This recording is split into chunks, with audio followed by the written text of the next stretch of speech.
Sementara itu pemirsa, terkait masalah yang terjadi di dua danau yang ada di Kabupaten Buleleng, rencananya pada bulan September tahun 2017 ini, tim terpadu dari pemerintah pusat, provinsi dan juga Pemkab akan segera melaksanakan pemulihan.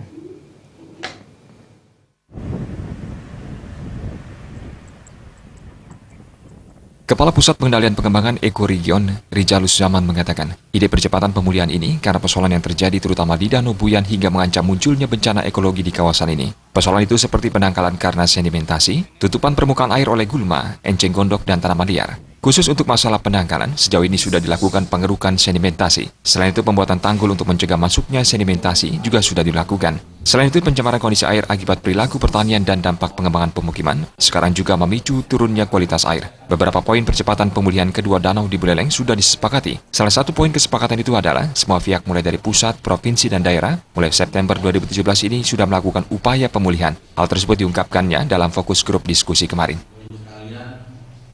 Iya, dari catchment area-nya sebenarnya benahin ada pemulihan alih fungsi lahan, kemudian pertanian yang kurang tepat, semuanya nanti itu akan kita coba tata ulang bersama-sama dengan semua pihak terkait.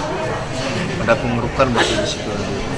Direncanakan seperti itu karena pendangkalannya sudah luar biasa. 3 tahun terakhir itu bisa mengurangi kedalamannya sampai 20 meter.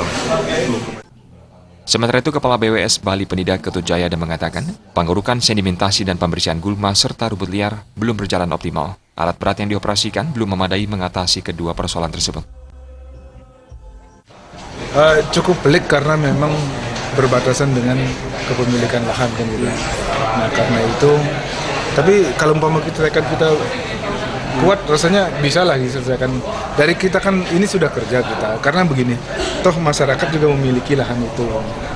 Nah selama ini kan airnya naik terus, keberadaannya juga terendam terus. Nah jadi karena terendam terus, toh masyarakat juga tidak bisa memanfaatkan untuk pertanian segala macam. Nah karena itu tinggal carikan solusi bagaimana itu diputihkan atau bagaimana untuk bisa kita atur. Nah kuncinya adalah di penetapan batas itu dulu. Memasuki tahun 2018, semua pihak melalui tim yang sudah dibentuk diwajibkan untuk memprogramkan dan menyiapkan anggaran sehingga berbagai persoalan itu akan tertangani dengan optimal. Komang Yuda, Bali TV.